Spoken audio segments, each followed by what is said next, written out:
प्यारे देशवासियों, नमस्कार। आज मैं आपसे एक विशेष चर्चा करना चाहूँगा। संविधान बड़ा है देश का या देश के पद बड़े हैं? ये बहुत ही गंभीर विषय है और मैं आपसे निवेदन करता हूँ आप इसके ऊपर गंभीरता से विचार करें। आज जो देश का माहौल बन गया है, यानी देश को किस तरफ ले जाया जा रहा है, ये हम लोगों को बहुत एक शर्मनाक बात है। हम लोग देख रहे हैं, तमाशा देख रहे हैं देशवासी। 9 साल से खुलेआम एक सरकार, यानी तंग मानसिकता की जो सरकार है आज, वो देश को बर्बाद करने पर तुली हुई है। संविधान इस देश का सर्वोच्च माना जाता है। ये लोग जो आज सत्ता में बैठे हैं वो भी संविधान की देन है, संविधान की वजह से बैठे हैं। और जो शपथ खाई है, शपथ ली है जो इन्होंने अपने पद पर उसका निर्वहन करने के लिए, वो भी संविधान के तहत खाई है। तो क्या संविधान से बड़े हो गए ये लोग? आज ये अपने आप को संविधान से बड़ा मानते हैं क्या? देश का राष्ट्रपति चुना जाता है वो भी संविधान के तहत है। देश के सांसद चुने जाते हैं या विधायक चुने जाते हैं, वो सारे संविधान के तहत हैं। संविधान के अंदर सारी चीज़ें दी हुई हैं। तो संविधान सुपर है, सर्वोपरि है, सर्वोत्तम है। संविधान से बढ़कर कुछ नहीं है। तो आज ऐसा क्यों है? बीजेपी ये क्यों तुली हुई, ये बताने के लिए कि ये लोग संविधान से भी ऊपर हैं। बीजेपी पार्टी या बीजेपी के नेता मंत्री जो भी हैं, और तो क्या, इवन राष्ट्रपति या उपराष्ट्रपति, ये भी संविधान से ऊपर नहीं है, संविधान के नीचे हैं ये भी। लेकिन आज एक ऐसा माहौल बना के रखा हुआ है कि जो भी है, ये यानी एक बड़ी दुखद है। ये मैं किसी पद के खिलाफ कोई बात नहीं कर रहा हूँ, लेकिन जो सच्चाई है, हम इस देश के नागरिक हैं, इस देश के नागरिक हैं। और मैं भारतीय सेना का, भारत की बहुत मजबूत जो सेना है, मैं उसका सिपाही रहा हूँ।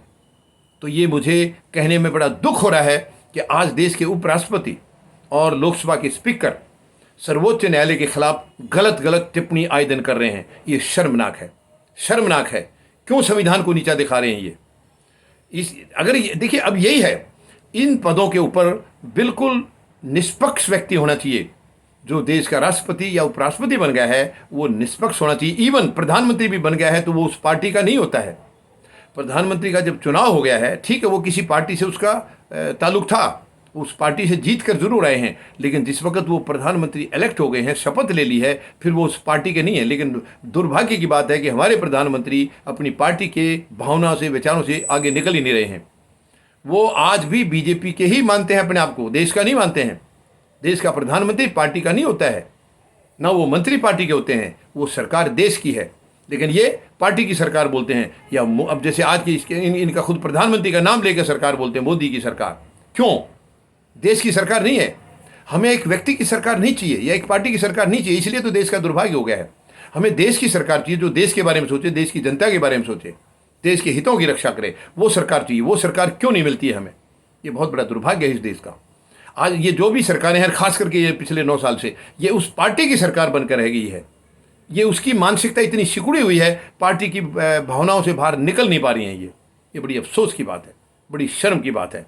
तो प्रधानमंत्री महोदय और मैं पूरी सरकार से निवेदन करूंगा, मेहरबानी करके उस मानसिकता से बाहर निकलिए आप।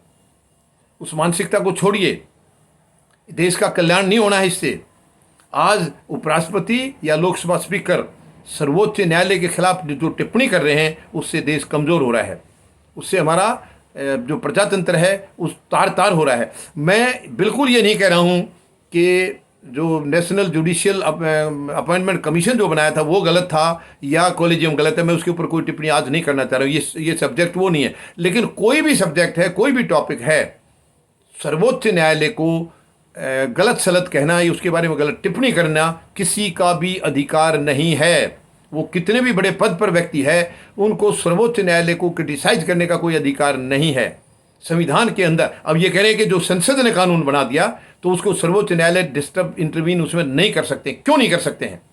संविधान में व्याख्या करने का अधिकार है। और वो व्याख्या का क्या मतलब हुआ? वरना इस देश के अंदर ऐसी ऐसी मानसिकता की सरकार अगर आगे आ जाएंगी तो क्या होगा इस देश का? वो तो तानाशाही चला रही है आज ये। अगर सर्वोच्च न्यायालय की भी इन्हीं के हाथ में कमांड आ जाएगी तो देश का क्या हाल होगा? क्या हाल होगा? अगर आज सर्वोच्च न्यायालय इनकी जो गलत नीतियों के खिलाफ आवाज नहीं उठाएगा तो देश का भट्ठा बैठ जाएगा। तो ये उम्मीद लगाता हूं कुछ इसके बारे में ध्यान करेंगे। धन्यवाद।